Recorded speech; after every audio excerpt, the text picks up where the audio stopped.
Aquellas maravillosas revistas, capítulo 62, caballos y deportivos de pura raza. Me hace gracia ver cómo en los años 80 y 90 la potencia y las prestaciones eran tan importantes para los probadores, y es que también lo eran, sin duda, para los futuros compradores. En realidad, probablemente la virtud esté en el equilibrio, pero mientras tanto, disfrutemos de esta lluvia de caballos y disfrutemos de deportivos que, sin tener tantos caballos, también eran de pura raza. Bienvenidos a los podcasts de los lunes de Garaje Hermético. Te adelanto que si te gustan los coches deportivos te va a gustar este podcast, porque los hay de todos tipos y colores, y entre ellos dos deportivos que he elegido que son relativamente modestos, pero que son de auténtica pura raza, y que demuestra que tener caballos está bien, pero que los caballos no lo son todos. Vamos allá. El pasado podcast hablábamos del Sierra Cosworth, pero es que muy poco tiempo después de tener las primeras informaciones y las primeras noticias, tuve la oportunidad de ir a probarlo a Sicilia, además, y comparar y contar las diferencias que había entre esta última versión, que ya os decía que era la última versión, 3 volúmenes con tracción total, y las anteriores, porque eran mucho más profundas de lo que se podía pensar. Por ejemplo, comentaba que el motor, según Ford, el 80% de las piezas eran diferentes. Esto no solo permitía ganar 16 caballos, casi un 10%, que siempre son bien recibidos, sino que además lo que sí era cierto es que reducía el tiempo de respuesta del turbo y hacía el motor mucho más suave. Y luego la tracción total, es evidente, pues resulta una solución en estos coches que recuerdo siempre que no tenía electrónica muy eficaz para aumentar no solo la seguridad, sino la facilidad de conducción. A cambio se perdía porque se ponía una caja de cambios MT75 que era común a toda la gama, pero voy a leer textualmente, decía: esta caja MT75 es común a toda la gama, suave y precisa, pero lejos de la efectividad total de la Borg-Warner del Cosworth 2 ruedas motrices. Bueno, luego comentaba que la verdad es que este 4x4 realmente había nacido para la competición, para ser homologado en Grupo A, porque ya sabéis que en rallies, pues sin tracción total, ya en estas fechas no eras nada ni nadie. La siguiente prueba, el título lo dice todo, Super GTI. Y es que eso es lo que era el Peugeot 309, porque, os recuerdo, tenía un motor 1.9, 1905 para ser exactos, con 160 caballos de los buenos, para un peso que no llegaba a los 1000 kilos. Digo de los buenos porque es que en Banco dio algún caballito más. Os recuerdo la historia de este coche, que es muy particular, porque este coche pues está a caballo de cuando se produce la adquisición de Talbot por parte de Peugeot, se hace con el control de Simca, bueno, un follón en España. Y en todo ese follón, Talbot, la antigua Simca, estaba trabajando en un coche, el 309, que finalmente Peugeot decidió que iban a hacer como Peugeot, porque Talbot desaparecía, como todos bien sabéis. Este era un Peugeot un poco atípico, porque no tenía la solidez que todavía entonces tenían los Peugeot, esa rotundidad, esos acabados un poco, que a lo mejor, incluso si queréis, un poco austeros, pero de gran calidad. Este coche no era así, pero sí que tenía la ventaja de la ligereza. Era un coche bastante bonito, no era muy bonito, pero bueno, bastante bonito, con una estabilidad excelente y con un motor que realmente, la verdad, era fantástico. Voy a saltar unas cuantas páginas porque me voy a ir a otro coche. Me voy a otro coche que tenía exactamente la misma potencia y que era un coche muy prometedor, que se quedó en eso, un coche muy prometedor. Me refiero al Volkswagen Golf GTI, pero con el peculiar motor G60 que anunciaba 160 caballos a solo 5.800 revoluciones. A ver, este motor tenía dos problemas. Uno que se podía apreciar en cuanto probabas el coche, y es que no tenía bajos, o sea, no tenía chicha. Realmente, además, fijaos, comparado con un turbo, desde luego la diferencia era abismal. También es cierto que no tenía tiempo de respuesta, porque os recuerdo que el compresor G60 tiene un aspecto similar a un turbo, porque es como la forma es idéntica, un cárter y que tiene como una forma epicicloidal. Y bueno, pues con esa forma se movía, conseguía meter sobrepresión, no dependía, como el turbo, de los gases de escape, pero a cambio no era tan eficiente. Esto era un problema que podías percibir en cuanto probabas el coche. No tenía la rotundidad a bajar vueltas que otros. Luego resultó que además era una fuente inacabable de problemas. Cosa que además que Volkswagen tiene mucha gracia porque huyó del turbo huyendo de los problemas y, como decía mi madre, salió de Málaga y se metió en Malagón, porque ya por esta época los motores turbos no eran muy problemáticos y pues siempre fue además complicado. Era complicado. Complicado que fuera bien. Yo por eso cuando mucha gente me dice, ¡ay, me ha salido un Golf GTI, pero... Claro, el mejor motor era el de 8 válvulas, que era el de 112 caballos, porque el 16 válvulas no tenía bajos. Dice, pues este es el ideal. Es ideal. Ni siquiera cuando funciona bien es ideal, pero es que además que funcione bien no es fácil. En otra prueba que hice, yo creo que ya era consciente de que el coche que estaba probando se iba a convertir en un mito. Me refiero al Mazda RX-7, con 200 caballos. Bueno, el coche me encantó a mí y a todo el que lo probaba, porque se decía que tenía un equipamiento muy completo, una estética muy atractiva, un precio razonable y que a cambio el maletero era algo escaso, que en un coupé como este, que era rival del Porsche 944, que la iluminación no era la mejor posible, llevaba faros que subían y bajaban, retráctiles, y el consumo un poco alto, que eso es cierto, que ya sabéis pues que los motores rotativos es algo que tienen siempre, pero se decía ya en la entradilla, como declaración de intenciones, que se puede considerar un Porsche a la japonesa, solo que mucho más equipado que un Porsche y con un precio mucho más razonable. Bueno, el coche nos encantó, como digo, a todos. No era un motor tampoco con muchos bajos, lo que pasa es que los motores rotativos no tienen muchos bajos, pero recuerdo que además de ser rotativo, llevaba un doble turbocompresor e intercooler, o sea que iba bien equipado. No tenía mucho tiempo de respuesta, también es verdad que era un motor que había que llevarlo bastante alto de revoluciones, daba la potencia a 6.500 revoluciones y el par máximo a 3.500, pero era también un motor que requería ser llevado con cierta alegría. A cambio, el coche era ligero, 1.300 kilos pelados, además un reparto de pesos excelente porque el motor es muy ligero, iba muy atrás, 49 delante, 51 detrás. Era bonito, no sé si tan bonito como un Porsche 944 o el futuro 968, pero casi se dan un aire además. Y bueno, pues se decía además que era un modelo único porque esa combinación de motor Wankel con turbo. Hay una frase que yo os voy a extraer porque me parece muy interesante, porque se decía que este coche era un modelo único porque tenía la tecnología de ser a la vez birrotor, tenía 2 rotores, y biturbo, tenía 2 turbos, que era un motor muy eficaz y que lo cierto es que en este motor Wankel del RX-7 Turbo 2 sorprende precisamente porque no sorprende. Pero es verdad que esperabas algo, no sé, más raro, que no tuviera bajos o que tuviera mucho tiempo de respuesta, y no, el motor iba francamente bien, era un coche, insisto, para lo que ofrecía muy bien de precio y que nos gustó mucho a todos. Estamos hablando de deportivos, pero os digo una cosa, una berlina también puede ser deportiva, sobre todo si la marca es Alfa Romeo, si además el modelo es el cuadrifoglio verde y tiene 210 caballos. Bueno, estamos hablando, ya podéis suponer, del Alfa Romeo 164, tracción delantera, eso sí, cuadrifoglio verde con, como digo, 210 caballos de un motor V6 extraordinario que es catalizado. Bueno, la verdad que este coche a mí me gustó mucho. Me gustó mucho porque era un coche, en el fondo, lo tenía todo, hombre. Ya para tenerlo todo, a lo mejor si hubiera sido propulsión trasera, hubiera sido ya redondo. Pero era un coche bonito. El 164 también me parece bonito. Además, en esta versión que llevaba taloneras, conjuntaba el rojo con unas bandas negras, unas llantas muy Alfa, muy bonitas, de aleación, por supuesto.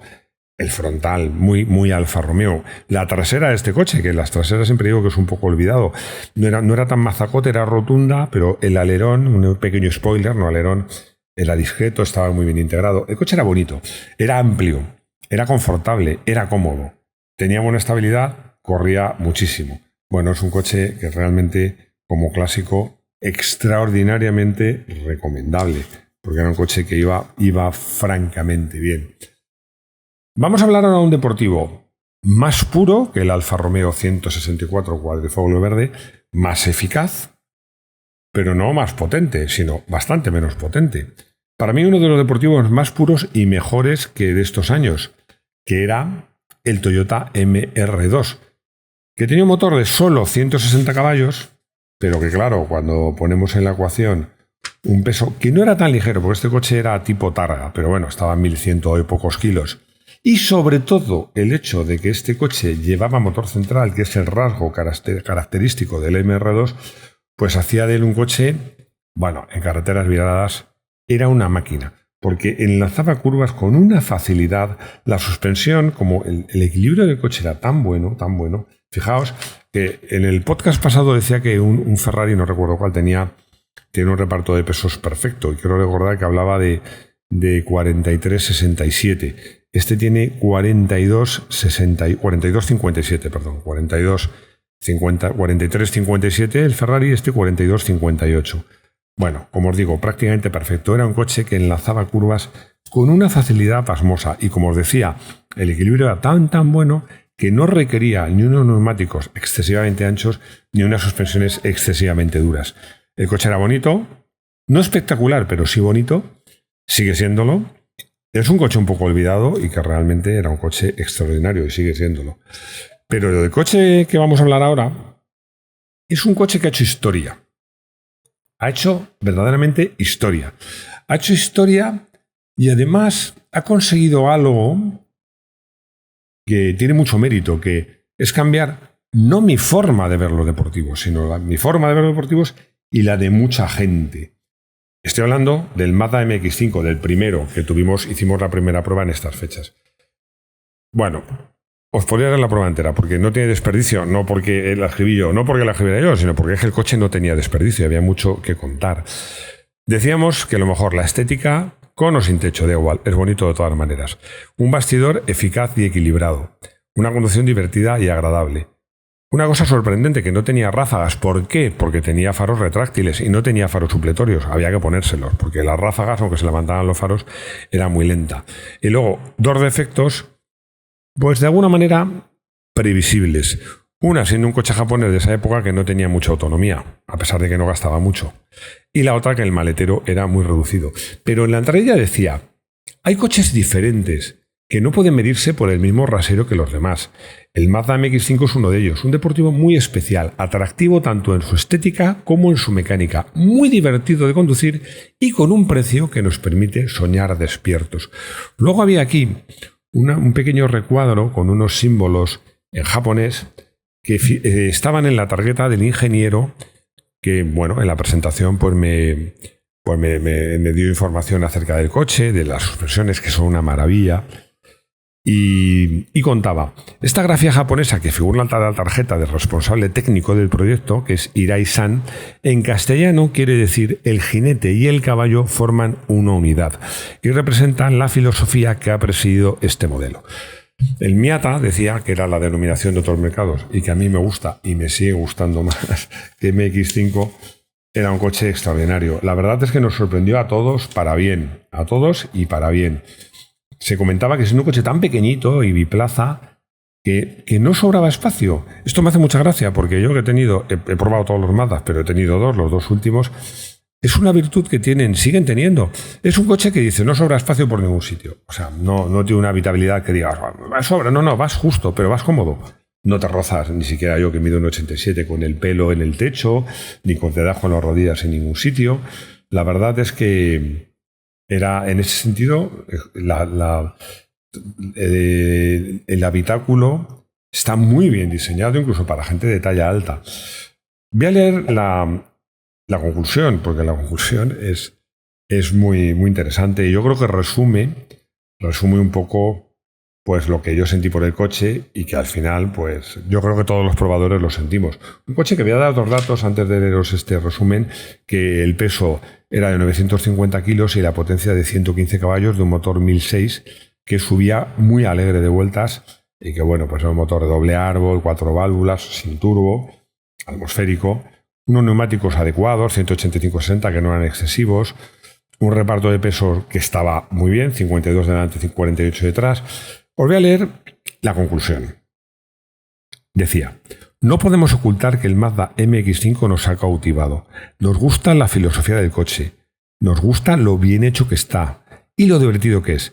En este caso, no es el precio lo que nos impide soñar con este coche, porque era un coche de un precio, sigue siéndolo, muy razonable.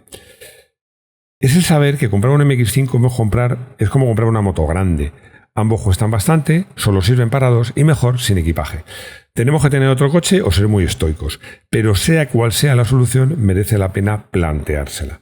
Bueno, efectivamente, el Mazda MX-5 es como una moto grande, es un capricho relativamente poco útil. Es cierto que para viajar, y yo viajo mucho en moto, es más cómodo y puede llevar más equipaje. Pero realmente el coche era y es excepcional, y prueba de ello es que hay 4 generaciones, todas han tenido éxito, es el descapotable más fabricado de la historia y su historia de éxito continúa. Estamos un poco a caballo en el siguiente artículo que os voy a contar entre el motor y las pruebas. ¿Por qué? Porque es una prueba, pero es una prueba de un coche de competición. Es una prueba del Mercedes 190 Grupo A, pero el Evolution. El Evolution que tenía muchas mejoras en el coche de calle que permitía que esas mejoras se llevaran a la competición. Ojo, que estamos hablando de un coche que la versión de competición, el Evolution era un 2.5, no un 2.3, seguía siendo 4 cilindros, seguía siendo con culata 4 válvulas diseñada por Cosworth, pero llegaba a dar 330 caballos a 8.700 vueltas. Y además, pues el peso estaba muy recortado porque era apenas 1.100 kilos, con lo cual la relación peso-potencia es extraordinaria. Bueno, además es que este coche de competición, que era el oficial, bueno, pues tenía una relación peso-potencia de 3,1 kilos por caballo, unas llantas de 18 con unos discos enormes, tenía repartidor de frenada que se podía regular del habitáculo, unas suspensiones con amortiguador de competición, pero una con geometría ligeramente reformada. Tenía fibra de carbono en todas partes y una barra de seguridad, la barra del arco de antivuelco, que, como se suele hacer en estos coches de alta competición, además de permitir que el piloto vaya seguro en caso de vuelco, también ayuda, es un verdadero chasis añadido que hace que el coche sea mucho más rígido. Seguimos hablando de deporte, y hablar de deporte, del motor, en esas fechas, más o menos era lo mismo que hablar de Jean-Marie Balestre, que por fin, fijaos, perdonaba a Senna y le permitía correr esa temporada que empezaba en el año 90. Bueno, este tío no es sinvergüenza. Yo lo siento, es así, no tiene otra explicación que haya perdonado a Senna, cuando quien tenía que perdonarle era Senna él. Pero, en fin. Otro protagonista, en este caso en positivo, del que hablaremos mucho, recorriendo el año 90, y se habló mucho en su momento, era de un piloto que ya os imagináis cuál es. Piloto de rallies que estaba disputando el Mundial, que se llama Carlos Sainz Ceramor, y que luego, además de ganar 2 mundiales, también ganó el Dakar. En este caso es que le hizo una entrevista Ricardo Muñoz, que siempre lo digo, lo voy a repetir, amigo mío, excelente periodista, muy buen piloto. Todavía no sé si es mejor piloto o periodista, pero las dos cosas las hacía muy bien. Y además que tenía una amistad, yo creo que casi personal con Carlos, porque le había seguido a lo largo de toda su carrera y le seguiría más adelante. Y bueno, pues le entrevistaba un poco porque después del buen resultado de Monte Carlo y de lo bien que parecían ir los Toyota, llegaba al Rally de Portugal y aquí realmente, pues Carlos reconocía que iban a por el Mundial. Y eso que, ojo, que había pilotazos como Oriol, Villasion, Cancunen. Decía, la lucha es feroz, va a ser feroz, pero creo que podemos presentar batalla. Además, habían hecho una cosa muy interesante, que es que Toyota en el equipo oficial había llegado a tener incluso 4 coches. Y eso era un poco un lío. Al final habían hecho una apuesta, sobre todo la apuesta por Carlos, y el equipo oficial tenía solo 2 coches. Y bueno, pues eso permitía que estuviesen mucho mejor atendidos. No voy a anticipar cosas porque a lo largo de estos podcasts de los lunes de Garaje Hermético vamos a ir viendo las actuaciones que tuvo Carlos Sainz. Los Lancia Delta Integrale, 16 válvulas turbo, seguían siendo los favoritos, pero los Toyota cada vez iban mejor. Al principio los Toyota empezaron a ir bien en los rallies de tierra, luego acabaron yendo muy bien también en asfalto. Yo creo, y esta es una opinión personal, que la diferencia la marcó Carlos Sainz, porque, a ver, Oriol es un crack, Cancún un crack, Villaseñor un crack, pero Carlos es que está a su nivel y yo creo que este año y algún otro estuvo incluso por encima. Como os digo, seguiremos hablando de Carlos Sainz y de sus hechos y sus aventuras a lo largo del Mundial de Rallys de 1990. Y nada más, hemos llegado al final. Espero que os haya gustado este podcast tan deportivo, tan dinámico, donde hemos hablado de coches deportivos con muchos caballos y coches deportivos con menos caballos, pero que son incluso más deportivos que los más potentes y que han hecho historia y siguen haciéndola. Y nada más, muchas gracias por escucharme, por comentar, por vuestros likes y espero que me escuchéis de nuevo aquí en los podcasts de los lunes de Garaje Hermético. Hasta pronto.